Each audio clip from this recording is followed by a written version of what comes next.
reopening our economy so that we protect livelihoods. Yes. But we've had lengthy meetings with experts. And he said, in fact, they're here standing behind me. These are the experts. And he called them the Brain Trust. And he said the Brain Trust in this meeting had sharply divided opinion on what we need to do. There are those who are advocating for reopening with, of course, measures. And there are those who are advocating for continued restrictions with measures and observation. And he said this was a clash or a conflict between two rights, not a right and a wrong. And I chose to go on the side of caution. And I say, let's continue with some of these measures so that we can fight COVID-19 because of what our experts were saying. And among the people that he was pointing at was a leading virologist in the country, Professor Omu Anzala. And he is gracious enough to speak to us this morning. Professor, good morning. Morning. How are you guys? Very well, thank you. Yes, I'm listening. Now, you see, part of the difficulties here is that there are a lot of opinions. Yes. But opinion should not advise policy. Opinions should not advise outbreak preparation and response. We want to use certain information, maybe not complete, but that information should be able to advise on how to prepare and how to respond. I've had a lot of stuff about testing. Yes. The biggest question we must begin with is to understand the natural history of SARS-CoV-2 and COVID, the disease. If you understand the natural history, then even this big discussion about testing will actually not be the most important thing. Yes. Tell us this natural history. I mean, in brief, history, speaking to laymen, Professor.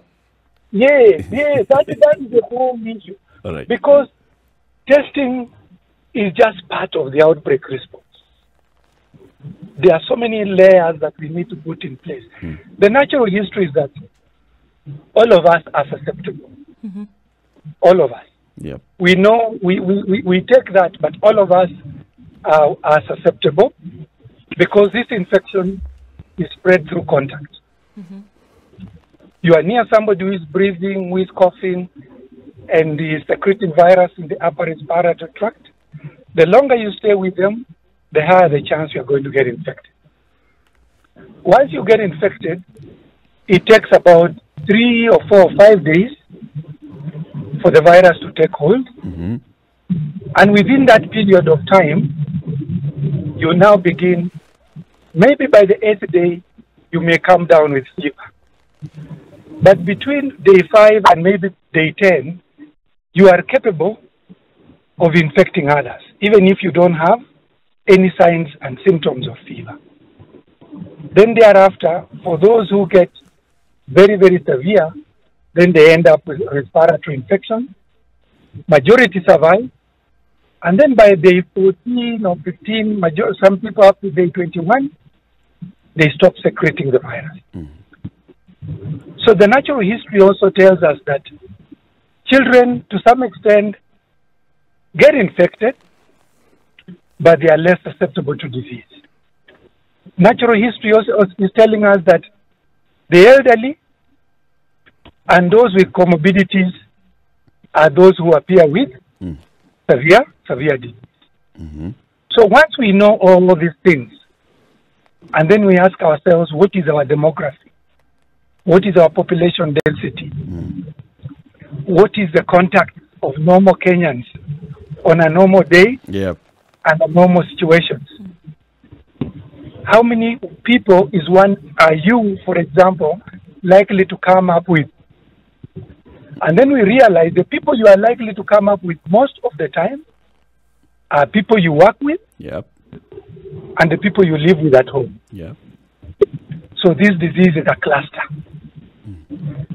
So the first thing is that when we test and find somebody who is positive, We remove them from community and contain them because we don't want them to infect other people, because that's how the cluster begins. And that's why our first outbreak was to restrict movement, to close schools, to close universities, and do all those other things that the president said, and ensure we do physical distancing and everything else. This is not a disease spread by vectors, it is actually spread by contact. And in the process of contact, you also contaminate the environment. When you cough, you sneeze, these things settle on the environment and it might last there, and hence read for hand washing, sanitization of hands, but also the environment. So now, Prof, how does this then now relate to the testing? Now, testing is this. You ask yourself, can you test the entire community of 47 Kenya? You can't. No. You can't. So what will be the best way of testing? Testing, the recommendations are these, that we set up properly prepared for anyone who presents with fever and cough, any signs of upper respiratory infection. We immediately bring them for testing, and we immediately ring-fence any people that the person came into contact with as quickly as possible. As we put that person in isolation, all the contacts are also mopped up and put in quarantine. Because we don't want any of those contacts, in case they are infected, to go and set up another cluster. That is how you manage a contagious infection of this nature. So now, with the challenge that we're having with testing, procurement of testing kits and all the material required, is this strategy working?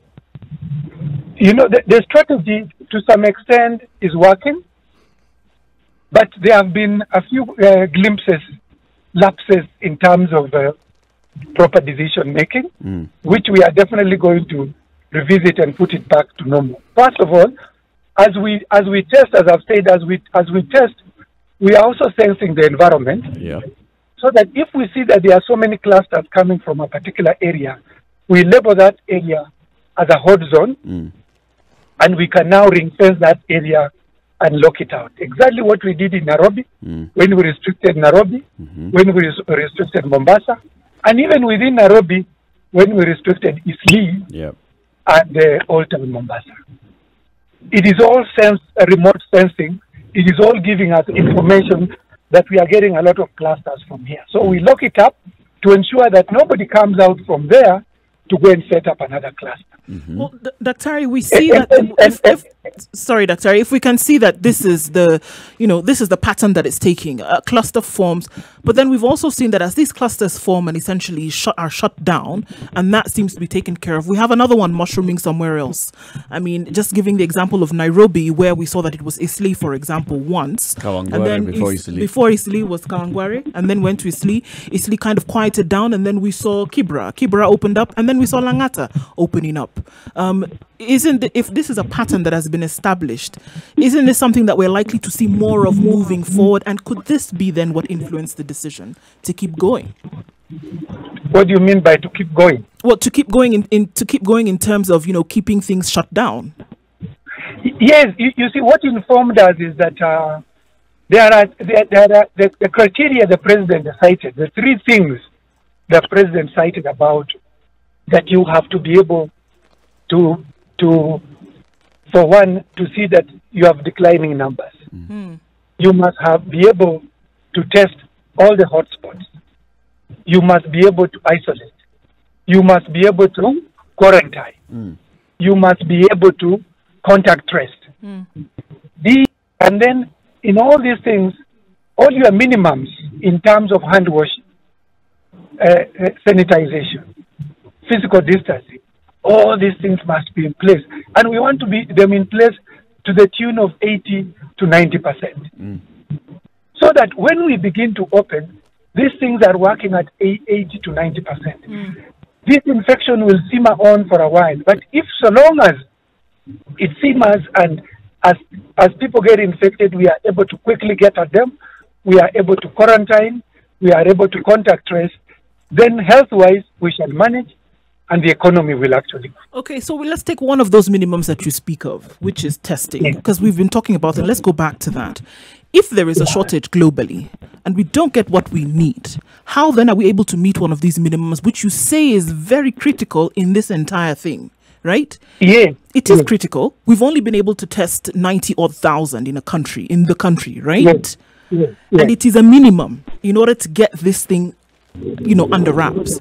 How are we going to be able to move forward if we can't test to the numbers that we are seeing is necessary? So the whole issue is that with this strategy, we want to ring fence.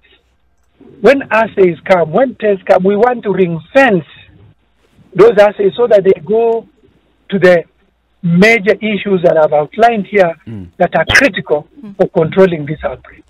We don't want to be testing hotel workers. It's not of any use to anyone. All right? Yes, we want to ensure that we ring fence these tests so that they are geared to where we shall actually make the most outcome in terms of ensuring that we can contain, we can contact trace, we can do all these things. So that is actually the idea. The minimum. But we should stay away, the minimum, yes. And we should stay away from just testing for the sake of it. A test must be done for a reason. A test must inform the next activity that you are going to do. So who are we wanting to be testing now, Dr. We want to only, the people we want to test, for example, we know very well that truck drivers have become a problem because of the nature of their work. So we want to ensure that we reduce the transmissions among truck drivers by testing them, but also ensuring that we give them the risk information to avoid getting themselves infected. Number two, we are looking at individuals who are coming in with signs and symptoms suggestive of COVID. Yep. Those are the individuals we quickly test, and then we ring-fence their contacts in quarantine for a period of time before we know that, because we know between 8 and 9 days, there should be sufficient virus there to test. Number three, we want to ensure that each and every facility can test anyone coming in with an upper respiratory tract infection. Yeah. Because there's a high chance that these individuals could as well be having COVID.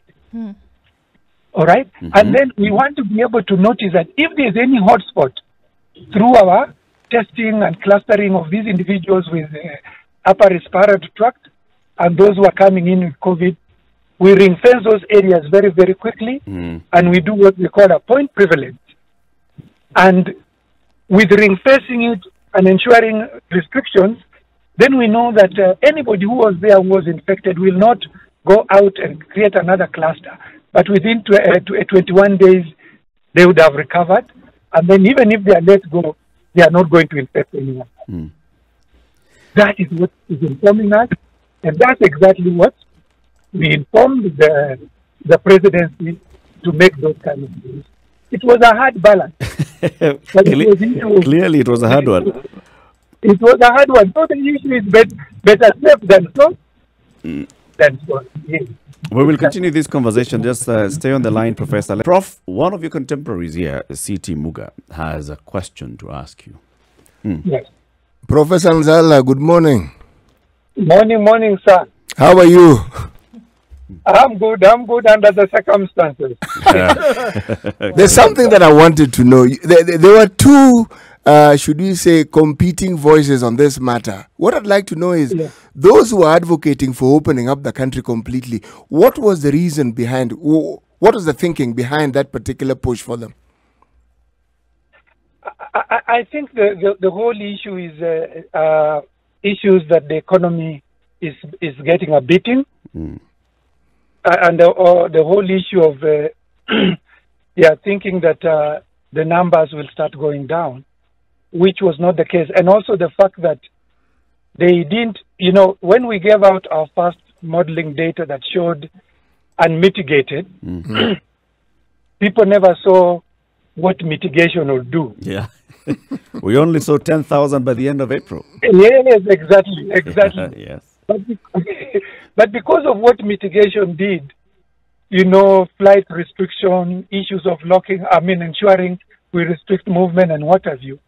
We were able as Kenyans to flatten the curve, and we realized that was done very, very quickly because we had been meeting, and when we saw the first case, within a week, within 3 or 4, 5 days, all these measures were put in place. Yeah. And you can actually be able to appreciate where the infection started, like because of flight coming in Nairobi and Mombasa. Yeah. Those are again the areas that have been affected the most. Mm-hmm.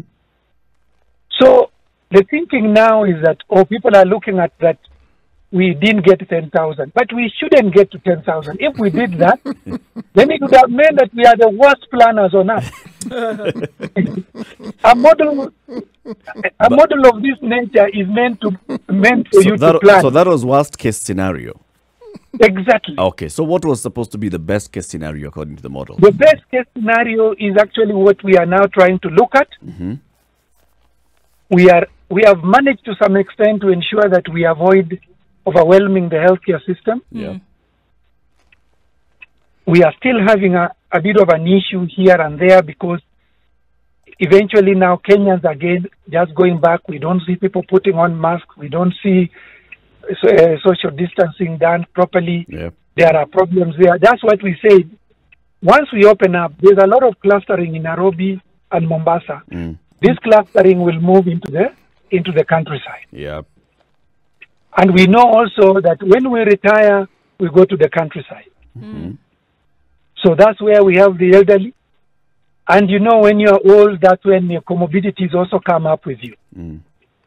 So we want to be able to shield the counties to a large extent. And that's where we introduced the term irreducible minimum. Okay. So we want to ensure that when we begin travel, because travel is the biggest thing that actually seeds out the contact, that counties are capable of mopping up contact, are able to have access to a test nearby. They have isolation facilities. They can contact trace. And they also have ability to ensure that hand washing is there, sanitization is there. So the whole issue is that some people are looking at Nairobi and Mombasa only. But just to give you an example, just look at what has happened in Busia in a very short time. Right. Yeah, from 0 to about 200. Yeah. Yes. And this is exactly what this infection can do. It's what sometimes we call calm before a storm. This is it, eh? Are you predicting a storm, Yes. Daktari? Pardon? Are you predicting a storm? I am not. That's why we were able to buy time to ensure that we have all these things in place. And if we do, it will simmer, but it will not be a storm. Okay. What sureties do you have from the government that it's going to be able to put all these irreducible minimums in place? Because most of them are government actions. In the last 90 or so days, we've been having county governments observing, and instead of putting in the measures, they've basically been caught here flat-footed, sitting back. They are not ready for Nairobi people to go and take the clusters to them. So what are we going to ensure that the county governments are ready, and within what time? You see, part of the difficulty was, I don't work for government. I'm at the University of Nairobi. Yes. But part of the difficulty was that there was initial funding that was required. Mm-hmm. So you know how government works, appropriation of funds and all these other things. Mm-hmm. So now we know for sure that funds have been appropriated. Okay. Funds are going to reach the county. So with that assurance, it is very, very clear that counties will be in a very tight spot not to do what they are required to actually do. So personally, I'm confident that we are going to work with the counties very, very closely, because it's just an issue of ensuring that we can do all the things we are talking about, and we'll be able to achieve this. Yes. From where you sit, Prof, and you're rightly saying that you work at the University of Nairobi, you're an academic, you do research, you understand what is happening, and you advise the government. I believe you have been advising the government even from the very beginning of the year on what the government should do. And yes, you've pointed out that there were challenges in terms of appropriation of funds. Now, on Saturday, when you're sitting there across the president and you're telling him, this is what we advise. We advise that you don't reopen. We have these irreducible minimums and we get them in place. Did you advise him on the milestones? For example, by saying, if within 30 days, we see X number of counties with X number of bed capacity, then we can now start having the conversation of reopening. Was there any kind of indication of milestones that you advised the government to put in place? Exactly. We did exactly what you are saying. There are milestones. We have agreed that within the next 2 weeks, each county must have a minimum of 300 beds. We are going to assure that within the next 3 weeks, each county has access to testing. And we don't want to hear the word mass testing. We want to hear... Yeah. Just access to testing. We want it to be very, very targeted. Okay. So it is the kind of testing that will inform the outbreak. Yeah. And ensure that it also plays into ensuring that we can contact trace. You're reversing now. Yeah, you've arrived. You've arrived. So we have final minute with you. Yes. So that's the second minimum. Okay. So the whole issue is that there are milestones. Yes, it's not just going to be a free lunch. Yes, there are milestones, because we know that if things are not done very well, this infection is not the kind of infection that somebody can deal with. Yeah. Because now you simply need to look at Brazil. Yeah. Yes, you really need to look at Brazil and appreciate that this thing can actually be devastating. And then the whole point again will be that as we deal with this, we also deal with the issue of fear and stigma. Yes. We also deal with the issue of fear and stigma. There's a lot of fear, there's panic, and there's also a bit of stigma. Right.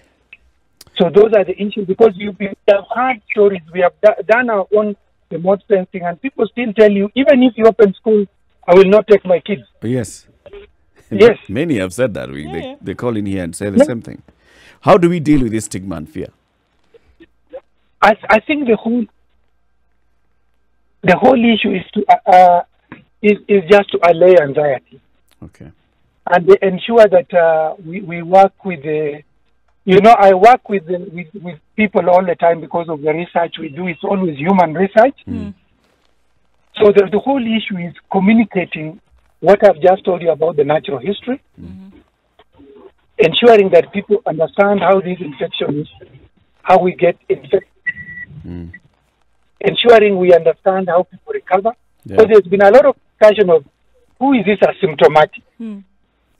Yes, those things are the things that within these 21 days, we'll have a lot of guidelines to unpack all that, work with communities. So these guys are dispatched within the countryside to ensure that all these actually communicate. Okay. And then ensuring that anyone who gets sick, we are able to get them up in hospital. And then the other critical thing we want to put in place within these 21 days is to ensure that we can shield those who are at risk of getting severe disease. Yes, we want to be able to shield those who are at risk of getting severe disease. Yes. Professor Omu Anzala, thank you very much for speaking to us. And we now know that you've arrived at your next destination, which is a meeting. We wish you all the best in that meeting. Asante. Thank you so much, Dr. We'll be in touch. Thank you, Professor. Okay.